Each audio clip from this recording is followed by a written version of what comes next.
Atong topic karon kay DIY. Nakulang na yung shampoo siguro. Nangyari ka kang tubig. Ay, sige sa'yo.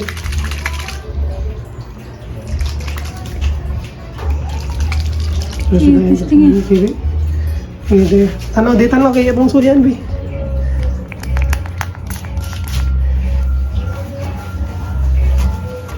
Sabon nun. Ano pa? Ay, hamis. Ay, sabi ko pa, ani hamis kita siya, oh. Oo, kaya. Oo, ani hamis kita siya. False alarm, bro, guys. Sabi ko palpak. Ano ko, ani hamis kita siya, oh. Kasi magtuwa ni.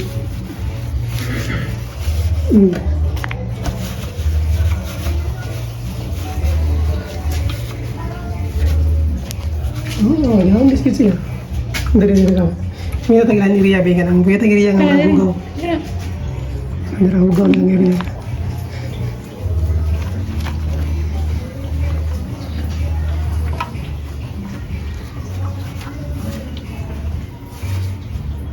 Yummy suwa. Yummy bigid siya. Shining. Mo siya ganang nisino gid siya.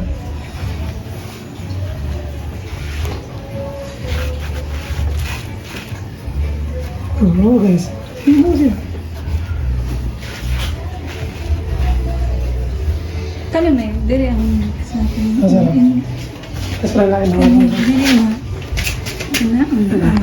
Nakakugaw ka na buti-buti.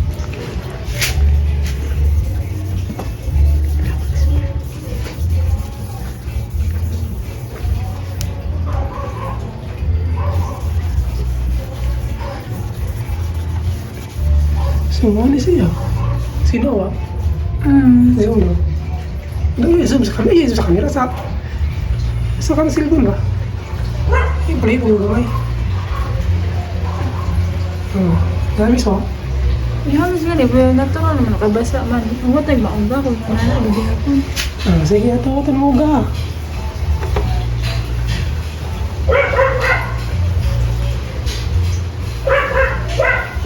Nga na, niuga na siya. Init mo na.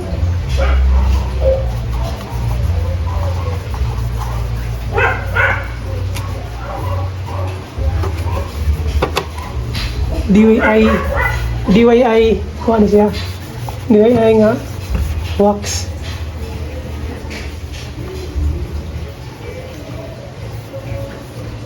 Sino? Sino? Okay, bigas na. Bigas. Bigas sa bigas. Ano daw? Tripote siya. Katapog magic.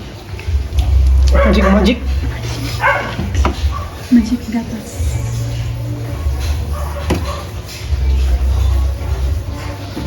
So, para makita kita to ani, mas basa ra siya. Ato ni siya tagtauran. Makita ang katag. Yung legit pa yun. Ano?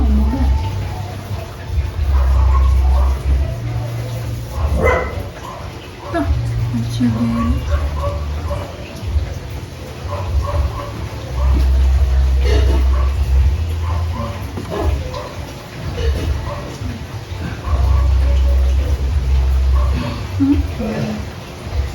Sino ba? Awa, mabaw. Sino ba ka ni? Sa itong first na ito. Asa?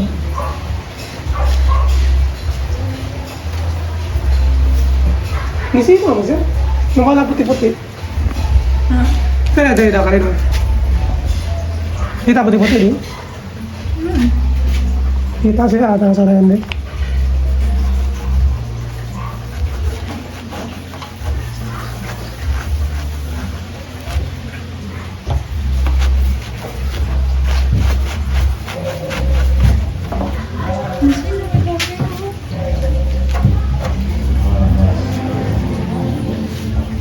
Balik ka sa bigas ako. Sige, kumuha ko bigas. Masina siya, no? Hindi lang kayo mo appreciate sa video, pero... Sino siya, guys? Legit. Gasto na ka ni Kuan ba? 40.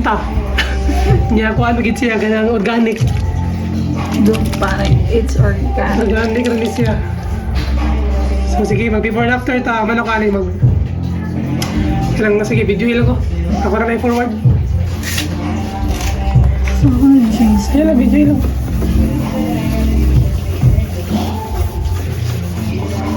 Ako nag-trap. Yan. Ako nag-trap na. Nalingaw ko. Nalingaw ko po yun. Nalingaw ko sa akong baby. Ganun sulit ang? Nandiyan ako hindi sa sunod. Brush, para asa tayo mga brush. Ang toothbrush na eh. Basta yung toothbrush ni mo eh.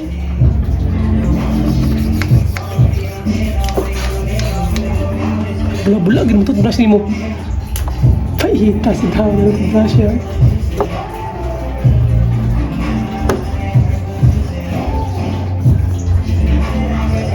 Pero legit ba yan? Sinagi siya. Sometimes you need to get knocked down before you can really figure out what your fight is and how you need to fight it. Sometimes you need to feel the pain and sting of defeat to activate the real passion and purpose that God predestined inside of you. God says in Jeremiah, I know the plans I have for you. Plans to prosper you and not to harm you. Plans to give you hope and a future. Hear me well on this day. This day when you have reached the hilltop and you are deciding on next jobs, next steps, careers, further education. You would rather find purpose than a job or a career. Purpose crosses disciplines. Purpose is an essential element of you. It is the reason you are on the planet at this particular time in history. Your very existence is wrapped up in the things you are here to fulfill. Whatever you choose for a career path, remember the struggles along the way are only meant to shape you for your purpose. When God has something for you, it doesn't matter who stands against it. If it's meant for you, God will move someone that's holding you back away from a door and put someone there who will open it for you. I don't know what your future is, but if you're willing to take the harder way, the more complicated one, the one with more failures at first than successes, the one that has ultimately proven to have more meaning, more victory, more glory, then you will not regret it.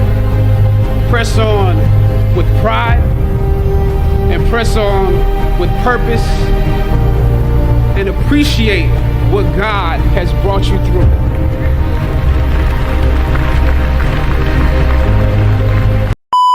Kaya ito ni Sulayan na motor dire. Sulayan ni SRM niya.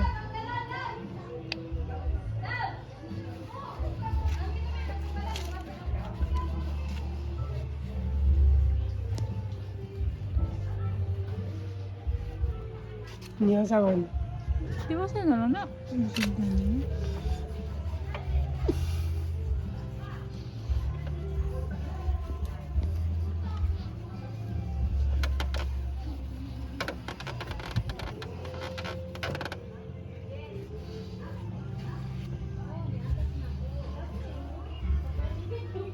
Gini. Habis kisah na. Habis kisah na. So, na lang siya itong final moments ron pila ka oras. Yeah, A few moments later. So, mga 2 hours ago na tato ang video. So, karon mao ni siya ang resulta. Pero, na ako'y nabantayan na nga method. Hindi siya pwede mabasa. Kaya magtaw yan nagbasa. Basa siya. Maginala siya sa basa siya. May risk ang siguro ang Babyoil siguro. May risk siya. So siguro kung wala'y ulan, hindi naman purpose is kwan lang.